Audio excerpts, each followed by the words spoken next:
Hello, everyone, and welcome back to the iHealth channel, FinFab channel, and iHealth Radio. Hurricane H here, another talk show, another guest, another good stuff for you. A lot of information this week, and the topic has been uh, health, wellness, different ways to cope with these things, and also folks that have written books about real stories. Last night we had a similar guest, and today I have Debbie Emick with me, all the way from Colorado. A lot of snow. We think we have it bad; they have it worse, and we're in Jersey. But really today we'll be talking about her journey, and Debbie's also has a book. It's called The Actual Other Side of Perfect, and obviously it's available on Amazon, I think eBay, and a few other platforms. And I'll give you the chance to tell us where we can go get it.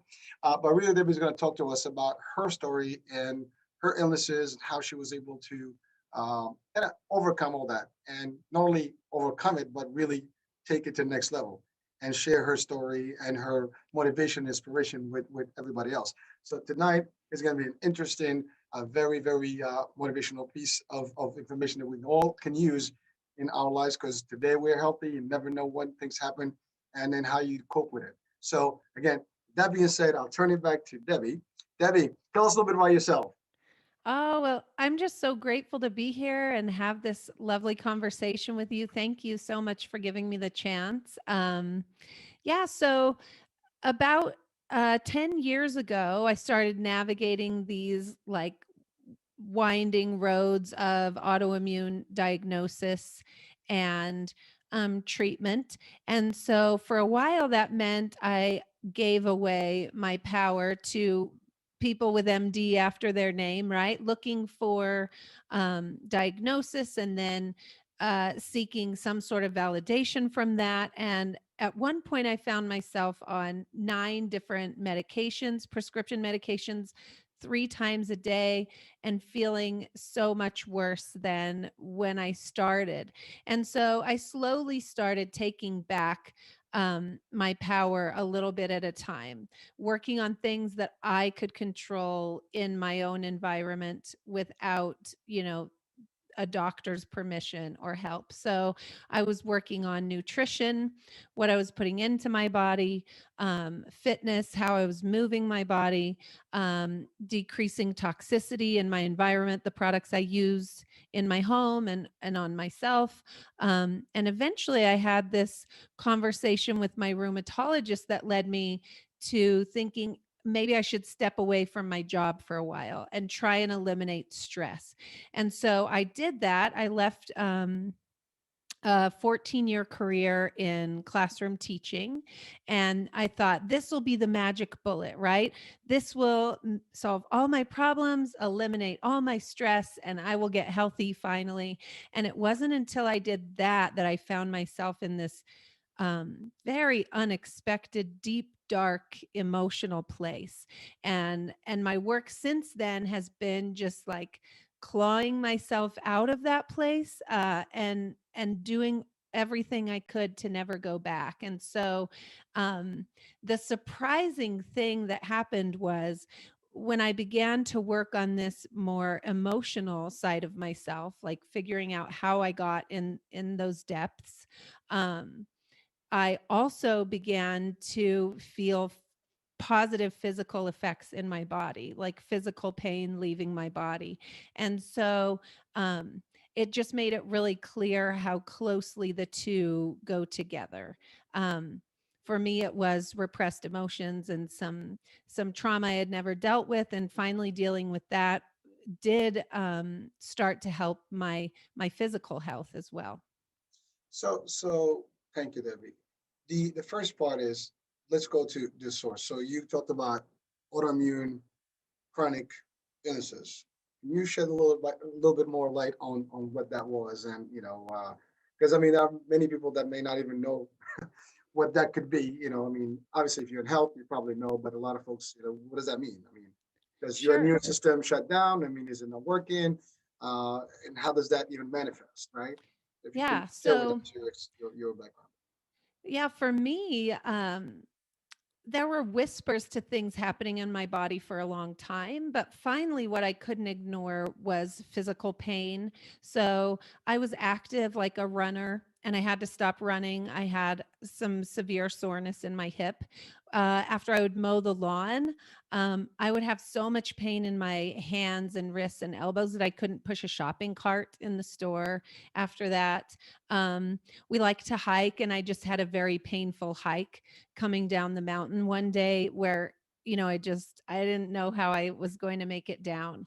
And so eventually what I learned about my own body is that I have something called mixed connective tissue disease. So this is like a crossover autoimmune disease, a mixture of lupus and something called relapsing polychondritis for me. And that specifically attacks cartilage, right? So when we're talking autoimmune diseases, we're talking about an immune system that is not functioning properly. So confused about what is healthy tissue and what is unhealthy tissue. And the immune system can be overactive and it can attack healthy tissue versus unhealthy tissue. And so for me, it had attacked the cartilage in my lungs specifically. Um, which meant I have this severe, what was labeled severe collapse in my trachea and bronchioles when I breathe out. And the treatments for that were very um just not great, right? So it would require surgical intervention, like putting stents in my lungs to keep them open, and then eventually that leads to lots of not good things, infections, and a lot of lung issues that you can't get over. And then um just most recently, I was diagnosed with something called pulmonary hypertension, which is high blood pressure in the lungs, which causes heart failure fairly quickly. So these were the just like bleak prognosis diagnosis that I was presented with that really had me questioning my life, my longevity, what I would look like in the future, like working and living for someday for retirement, and then starting to question, like, will I even make it to retirement, let alone what will my body look like? And so really just grasping at like one magic straw, one magic bullet after another, trying to find what would heal and what would solve those problems. So the doctors basically, once they give you a diagnosis, they give you medicine and some other options, surgical, like the stents and things like that. Did you actually go through that with, like for a phase, or you did not actually even entertain that? So I went through so many tests, and one of the tests was the one that showed that I have this severe collapse in my lungs. And it just so happened that I was feeling really good at that time. Like I had been working a lot on healing, feeling better. And I had just ran the day before like a 5 mile run or something. And so I came out of that surgery and I had a pulmonologist who said, like, this is the treatment for that. And I said, no way, that doesn't even make sense. So I ended up doing a lot of other tests. So one was like an exercise tolerance test. And for whatever reason, my body uh, has adjusted to this collapse and functions okay without it at this time, without the stents. Um, and so that was definitely my first very scariest like diagnosis that really got me thinking, like, what can I do to help prolong whatever health I have as long as I can? And fortunately, no, I haven't had to have stents placed in my lungs, and my lungs allow me to, live a very active life at this point. That's great to hear. I mean, it's it is. I mean, just hearing you talking about it and being so calm about it is a strong message itself. Because I think, a lot of us, if you hear something of that magnitude, you probably freak out. I mean, you're like, oh my God, it's over. And I mean, this happened years ago, and you hear and you got all the best attitude about it, and you telling the story. You wrote a book about it and how to move away from all that negativity that may have happened at the onset of this whole, I guess, diagnosis. Now, there was an emotional toll, I'm assuming, that took place initially, and whether it's on you, your family, and your environment. So how did you manage all that?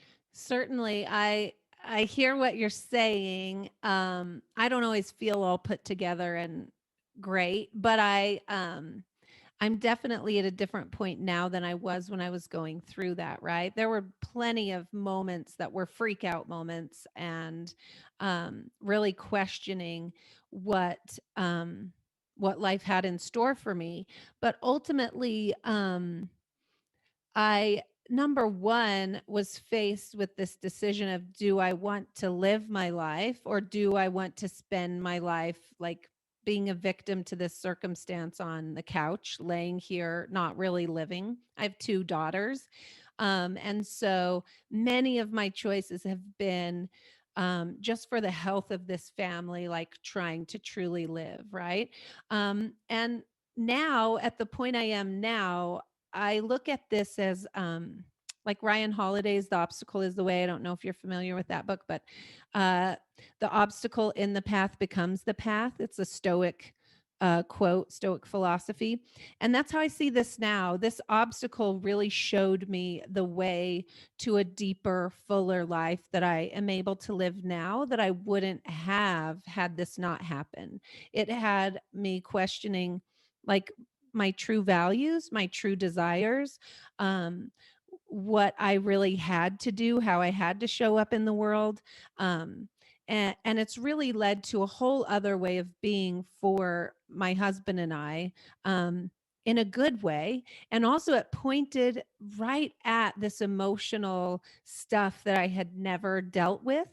Um, uh, in this really hopeless place I was in, right? I thought I had done everything that I could do that I knew to get better. And still, I found myself um, in pain and sick.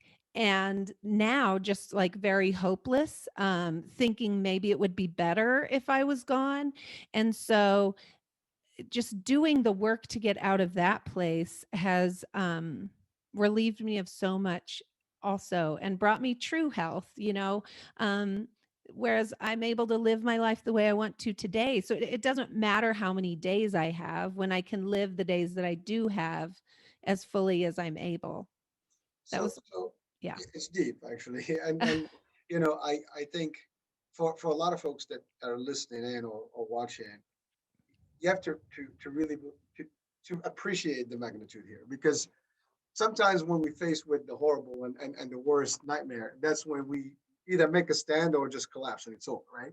And in your case, you did the first. You stood up and no, it's not going to go that way. I have a different plan here. And, but it takes a lot of courage. It takes a lot of, really will because, and also a whole mindset change. I mean, we talked about mindset in a lot of different shows before. And that is, I think, the big, dynamic here because changing the way you see things and the way you put yourself in a perspective can either impact you positively or negatively. And you said it, it's a hurdle. Now we can just say, that's it. It's the end of the line. Or we can say, you know what, let's just reset ourselves with a whole new way of thinking and let's find out how I can beat this. Now you did beat it, and that's the proof of it is today. Now, but what were the things that and just again on that same note, that's the message for every one of us. I mean, today is a beautiful day. Tomorrow we don't know what's going to happen, and let's be prepared no matter what happens. That we should be able to eventually take a positive spin on things. And yes, it's going to be rough. It could be financial. People go to financial hardship. COVID-19, the pandemic has decimated a lot of households, a lot of families, a lot of folks mentally, physically, financially, and a lot of people have been able to move out of it and really succeed through it. But unfortunately, there are folks that may not have had the same outcome. Hopefully, listening to some of these messages from these shows can give you the strength. And if Debbie and any person that has the worst particular scenario where your life is at stake, can survive it and make it through, we can do this. And that's if you think just that's going to change the whole world. And I think that's a very strong, piece to take from the show tonight and from Debbie's message and potentially her book. So Debbie, on that same note, you've healed yourself to a degree and you've managed to live, healthier. You still do things. What were the changes? What's the holistic, approach that you took? Or holistic treatment for that matter that you took that made the difference? Yeah. I mean, first of all, I don't want to be flippant, right? Because I hear you say these things, and I certainly don't feel courageous most of the time. Um, I beg but to there, differ. yeah, there were definitely mindset shifts that had to happen to decide to live and build the life that I wanted to build, right? But there was a lot of ugly and other things in between all of that. Um, and what I ultimately found when I dug into my past through some somatic work. So I went to a chiropractor looking for another like superficial fix, although it was good. I thought I needed a probiotic because I was learning this relationship between our gut health and our overall health.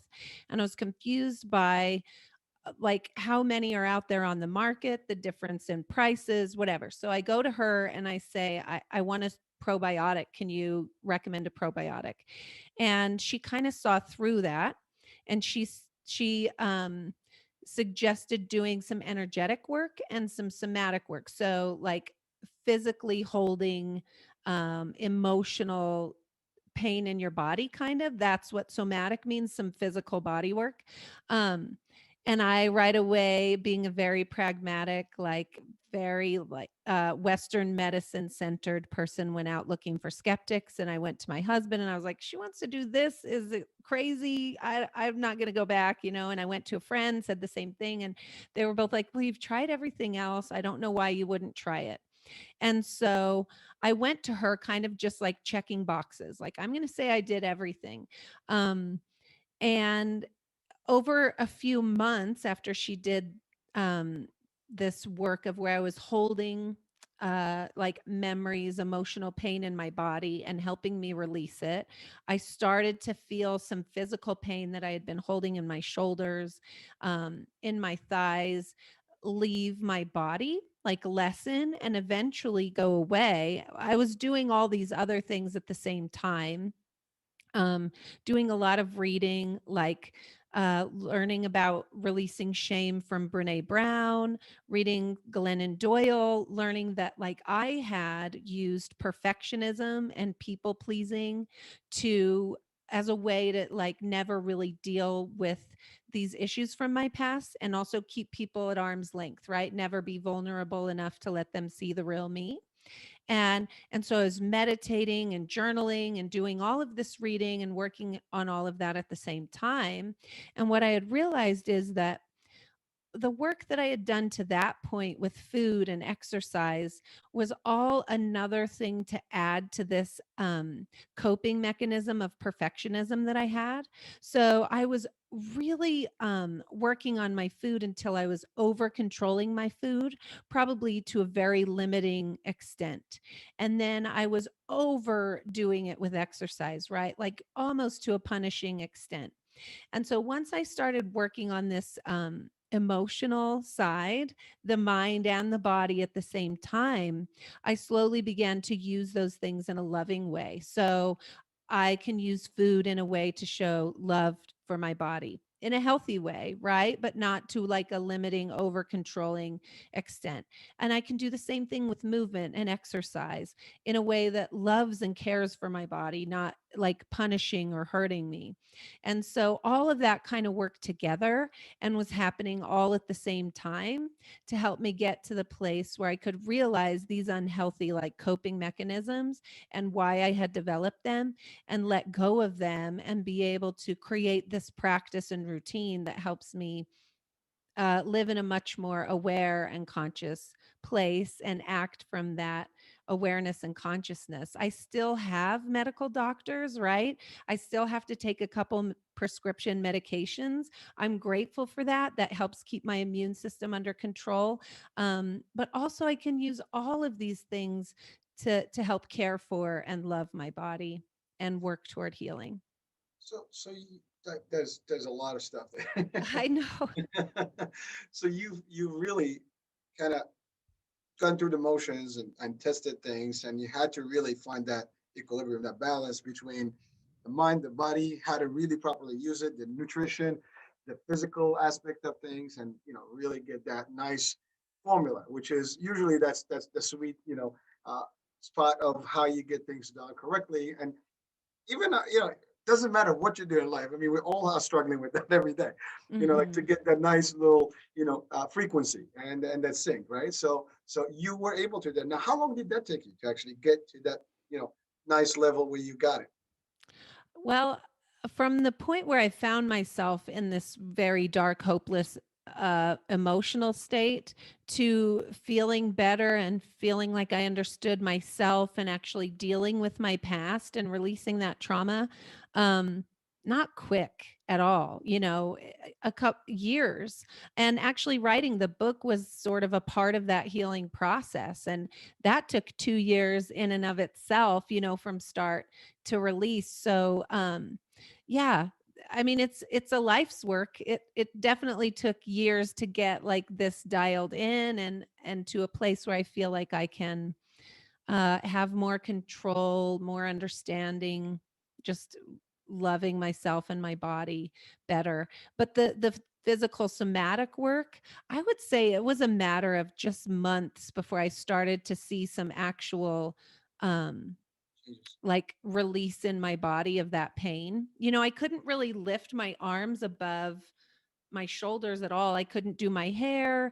Um, and that, was a pretty dramatic thing to realize. Like I was able to begin having more movement and less pain. And that was more a matter of months, just that part. But there was more work to do after that, obviously, with dealing with all the stuff I had been So what denying. so would you say today that you're in terms of being 100%, how Mm. close to the 100% would you say? That's a tough question. Well, again, I know it's not the Yeah. same, but in Yeah. your mind, like in terms of Mhm. to get, because we don't need 100% sometimes. We just need enough to be there to do certain things, right? But No, I get it. you were there. I mean, Mhm. you are there today, in a comfort zone. So what is that percentage if you were to say it? Well, if I could just answer that really honestly, I feel like going through this and being open about it finally, not like hiding it away, I realized just how many people are tired or burned out or sick or like searching for medical answers and not getting them. And it's a lot, men, I'm sure too, but a lot of women speak to me because they feel comfortable. Um, and if I just put myself in that place, I am doing so well, like my body does what I ask it to do, and I'm grateful for that. I feel good. I don't really, like I do still get like tests to check how things are going, and my body's doing well. In the same respect, like there's not a real way to regrow cartilage at this point. It's not like my body's going to start rebuilding that cartilage on its own. And so that's just something that my body has. And hopefully I can prolong the health of my supporting muscles and the rest of myself. So if I compare myself to all these people I know and see, I would definitely say 100%. But that's not fully accurate, right? But I feel good. My body does what I want it to. And what more could I ask of, this vessel that's carrying me around? Well, the reason I asked that question because we tend usually to compete with others at all times. Like they look great, they look this way, they look the other way. Mm. Doesn't matter what other people look like. It's really that's why I said about the 100% because our 100% can vary. It's not the same, Oh, yeah. and everybody's 100%, should be theirs, and they don't have to really match it to somebody else because my body may not take the same challenge that somebody else, will do, and so on. And so forth. There's age, there's so many things that apply to it. So the reason I ask is because I want people to realize that it's high, and then you just answered it even better because sometimes we look at who is doing better. We never look at who is doing worse. And, Mm. and sometimes actually they're probably more doing worse than better. And so if you look at the scheme of things, we're always going to be doing either, less than some and better than some. And so finding that Yeah. balance in the mind can also give you good, possibilities. I So love that. Yeah, I appreciate you making that point because I, talked a bit about that perfectionistic coping mechanism that I've worked really hard to get past. But all of what you just mentioned was tied up in that, right? Like weighing myself all the time, comparing the way my body looked to the way other people's body looks or looked, or what my body does compared to theirs. And it's not that I don't ever go there anymore, but I'm more aware of it. And what I try to focus on all the time is how I feel, not how I look, right? Or how I feel, not how I compare to anyone else, but it's more about, does this make me feel good?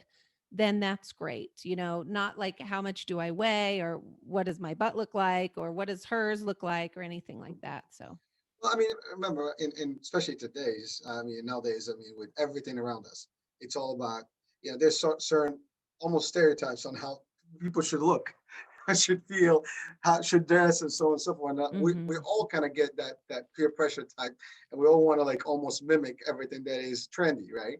yeah. And maybe that is not the case. And sometimes when we go through tough times, they realize, what, I don't have to do it. Now. If I can, that's would be great. But I certainly, if I don't, that's okay too. And uh, we can talk about this in poverty. We can talk about it in knowledge. We can talk about stuff. Yes, we always seek better, and we always have to work towards better. But that at any given time, your better is where you are. I mean, that's Mm, that's that day, and then you'll work for the next one. But if you literally won the world overnight, it doesn't happen. Nothing happens overnight. And certainly sometimes I want to be a billionaire. I'll probably that's a good wish, but I got to work a long time for it. I may get lucky, right? A lot of mhm. people have wishes and dreams, and I always support dreams, and I always say from here, if you have a dream, go after it, crazy as much. But health is probably, we talked yesterday about time. Health and time, those are things that probably you can give the world's money to just gain back if you can. And Mhm. those are things that you lose all the time. Your health always deteriorates over time, and your time is also dissipating as it goes by. So you can only do the best you can to in whatever time frame you have. So that's an important element that I wanted to share, and that's why I kind of pointed out that particular question. It sounded weird in the beginning, probably, but Yeah. so now, Debbie, here's a technical question, but it does relate to all this. So we talked about your way of doing things and your approach and your success on it. But again, you mentioned husband and kids. So their role had to have some impact in your healing process, their patience, the support, all that stuff. you know Tell us a little bit about that, because I'm sure that as you go through tough times, everybody's around you is going through the same thing, and they have to cope just as equal, or even sometimes more, because they have to take some of the your frustration. And so how did that go? Yeah. That's a big part of it, right? And me changing my way of being does affect them. And so I have to say, with those relationships in my life, my husband and my daughters, those are the core relationships that I prioritize, that are important to me. And so it meant I had to communicate with them much more clearly. I had to talk to them about things I had not talked to them about. Um, my daughters are and were very young when this started. Like, it happened right after the birth of my second daughter. And so they really haven't known a whole lot different, but just me becoming aware of my own um, unconscious patterns, routines, ways of being, uh, meant I was able to hopefully break some cycles that were unconscious. And so at first, my daughters were my only motivation for changing. Like, I didn't find a worthiness in myself, but I knew I wanted to break cycles and not perpetuate any others for them. And so I just started communicating really clearly with them, telling them stories and about myself that I had never shared before. Um, and then with my husband, it was the same sort of thing, but communicating really clearly what I needed. Like, this people pleasing part of me um, meant that's what I did, right? I tried to make everyone happy as much as I could, and not rock the boat, and make myself look perfect and be perfect and never make a mistake. And so this was messy, and it meant I finally had to say what I needed, what I wanted, and also communicate really clearly about uh, what I had gone through that brought me to this point. And I'm really lucky that my husband came along with me. And it wasn't always easy. There were a lot of difficult conversations, but he supported me in that growth and he grew along with me too. And so, yeah, those relationships are still evolving and I'm still learning how to mother and how much of this part of my health is a part of that um and I'm still learning, how to show up in this relationship with my husband, but there we're all growing and coming along together with each other. There were relationships in my life that stepped away because I started having boundaries where I didn't before, and that was fine. That's like welcomed in other people that do support me and my growth and healing and all of that. Not that it was easy, but those are parts of growth, right? Some people step out and it makes space for other people to step in. I don't know if I answered your question No, you did. very succinctly, but No, you did. And again, I mean, it's never going to be easy for you, your family. And good news is, like you said, the baby was a baby, and yeah. so they missed most of that. And at that age, you don't remember much of all the potential hard days that you've had to go through. Obviously, the husband was there and stood by, and still there and Hmm. still dealing with it and supporting, and that's always a great thing to hear. So that's for family, but now your career, you had to step out of it. I mean, I'm not sure if have you gone back or are you did you resume your teaching career path or no, you just moved on completely. Yeah, I walked away from my job, like I said, thinking like, oh, this will eliminate all of my stress. Teaching is a very stressful job. There's a lot of cumbersome aspects to it. Um, and so I'm not diminishing that in any way, but what I learned was the stress was inside me. It was my response to these outside things. It wasn't necessarily that job. So I left and I learned I could make anything stressful if I wanted to. So I had to learn to be aware of and control that stress response or deal with it in a healthy way. And no, I have not gone back to teaching.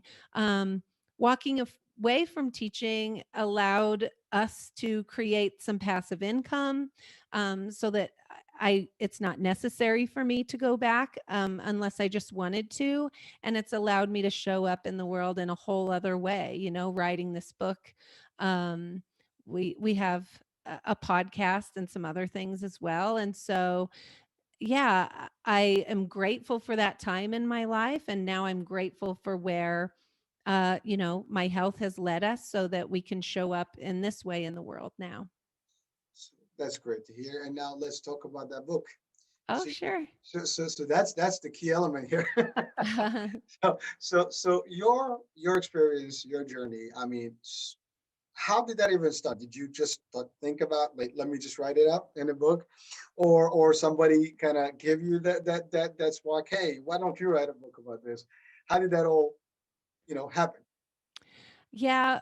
Um, like I mentioned before, all of these things were going on at the same time, kind of serendipitously. And as I was reading those other authors and going to the chiropractor and doing the somatic work and learning to meditate, I also read a book about the research about journaling to heal.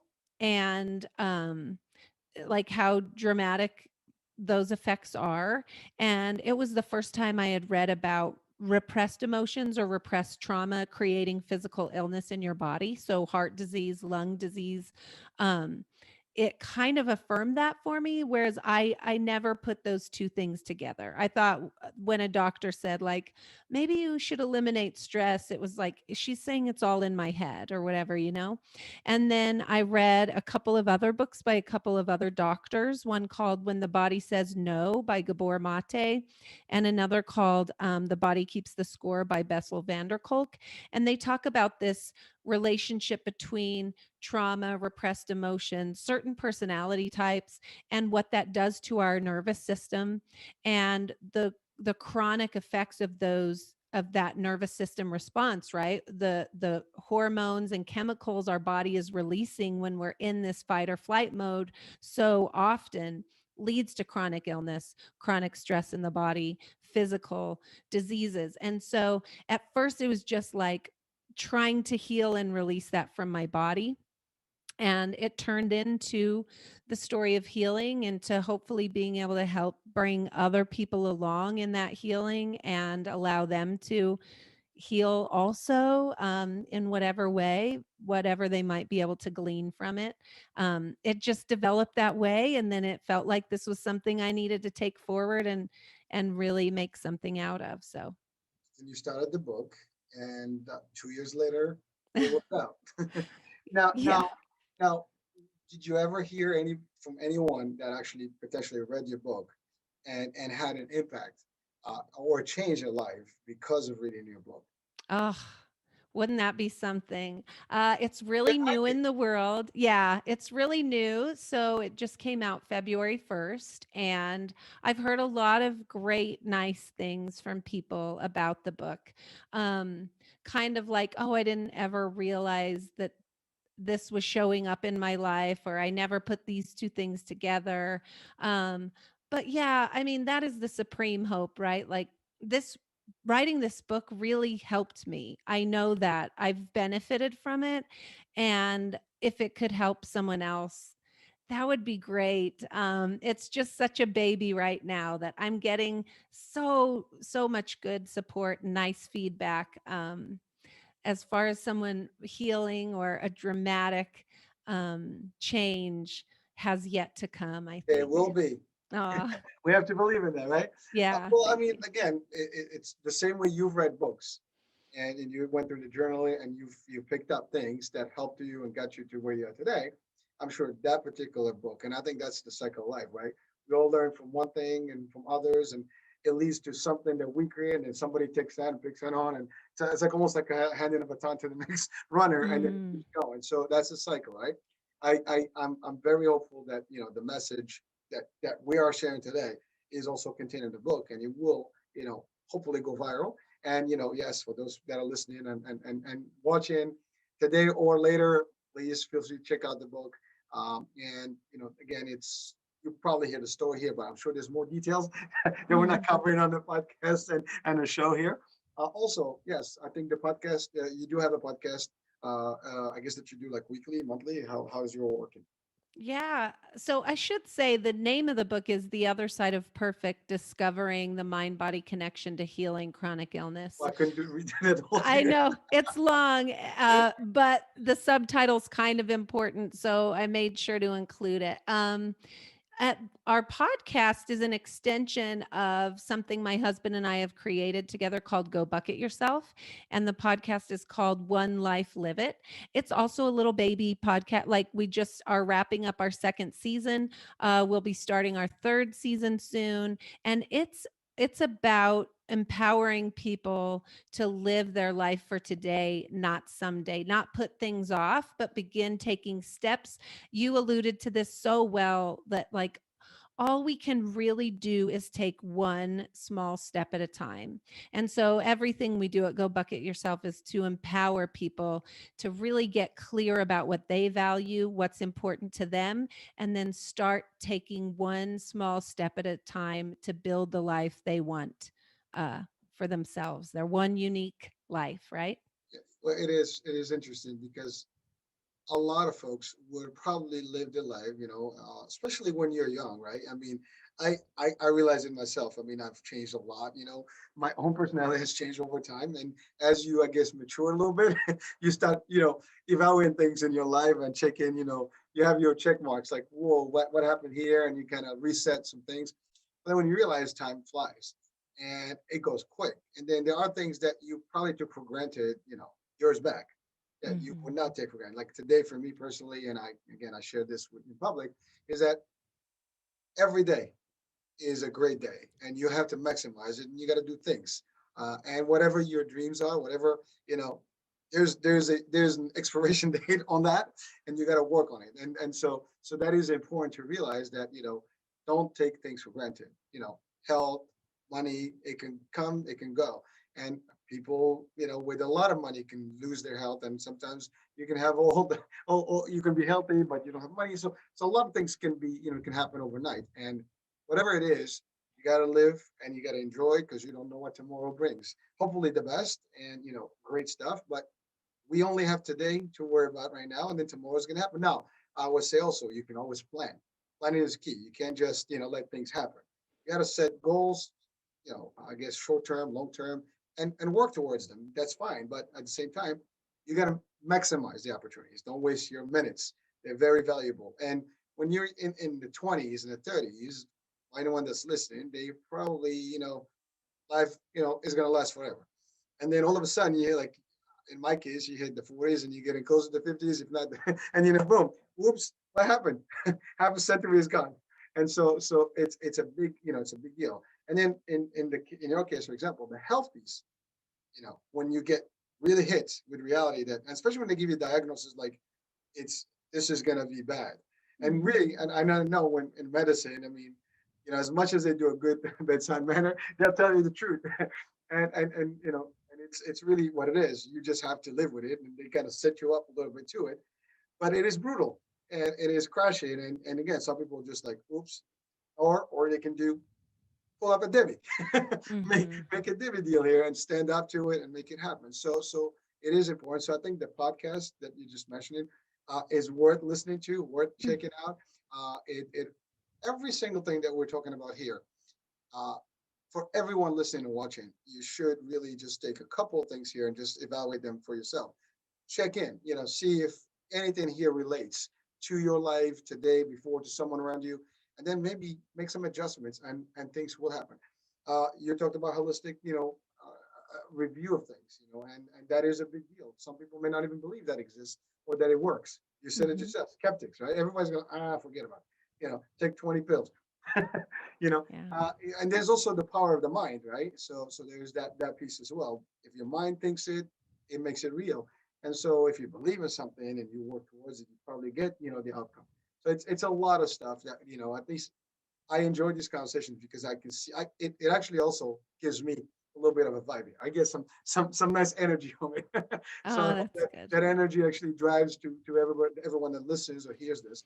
But that's all there is. I mean, at the end of the day, there are experiences in life, and sometimes other people's experience should be lessons for us. Just because they've experienced something, that doesn't mean we might not. And sometimes we all think, oh, it only happened to, it will never happen to me, but it can happen to anyone. Any of us is Mm-hmm. potentially a target when it happens to things in life. I mean, this last year was a very good example. I stated it many times. Who would have thought that the world's gonna, almost end or stop, and many lives lost, all of a sudden, healthy ones, that they never thought that, oh my God. I mean, look, in your case, you were given the diagnosis, your lungs were not, functioning correctly, whatever you had, yet you were able to turn it around. And people that had the best lungs, the best everything, and overnight, we hear stories all the time, and they're really sad stories, and they're very, very, like, emotionally, driven. But it is what life is about. And so take in some of the positive feedback here, that, what, enjoy the day, always be positive. And that's another power of positivity, because I think that makes a whole different, aspect of life. Because if you're negative, everything around you will probably be bad. And you will tend to actually somehow navigate towards the bad. And if you have positive thinking, you see a positive outcome, somehow it manifests. And then again, I've tried it personally, it works for me, and I know everyone that I talk to that's positive, you know, shares exactly the same feelings. Again, this is not about me, this is about Debbie's show, but really, this is what I'm getting from this.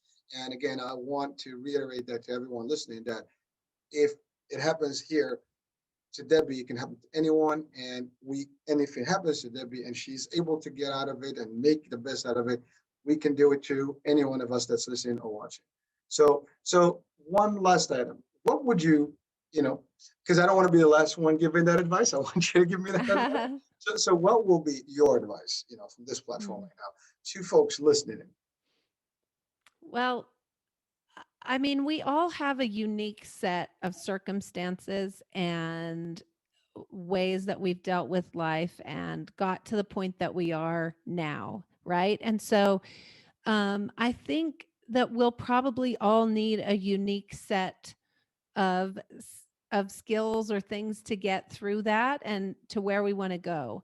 And so I think the first step for me is awareness, right? So just being the noticer of the thought patterns, the stories we tell ourselves, the routines, without judgment, just noticing what's going on in our mind, what the stories are, and what behavior patterns come out of that.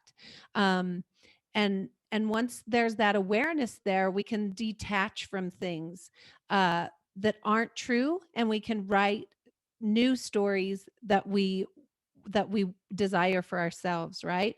So for me, it was a lot like, I am not my body. I am not my pain. I am not my illness or my diagnosis. Um, and getting clear about our values and what we want out of life. It may be, I am not my house. I am not my car. I am not how much money I have in the bank. So, first, just awareness of the things that we're saying to ourselves, that our mind is saying and wants us to believe. And then being able to detach from those allows us to like consciously come to a place of, like you said, where do I want to be in the future, so that then we can back it up and just focus on the one next step to get there and then the one next step after that. But I think we can't do that without bringing awareness to our patterns and routines, and being able to detach from those so that we can um, write better stories, write the story that we want to hear for ourselves. I'm not going to top that. I think that summarizes the message that we wanted to actually share tonight. Debbie, thank you, thank you, thank you for being with us and sharing your story and your success, real success. And for the book, it is available, I think, on Amazon, eBay. You will have a description for the book and also the podcast on the description of the show. So check it out, and give her some love. And yeah, I mean, I think it's worthy of taking some elements from that book and maybe applying in our life, or maybe even sometimes helping others with that content, the content that we will be able to take from it. So that being said, thank you for watching on the iHealth channel, Fit and Fab channel, and listening to iHealth Radio. Debbie, thank you very much. We'll be talking tomorrow for another unique show and more cool stuff and good stuff. Talk to you later.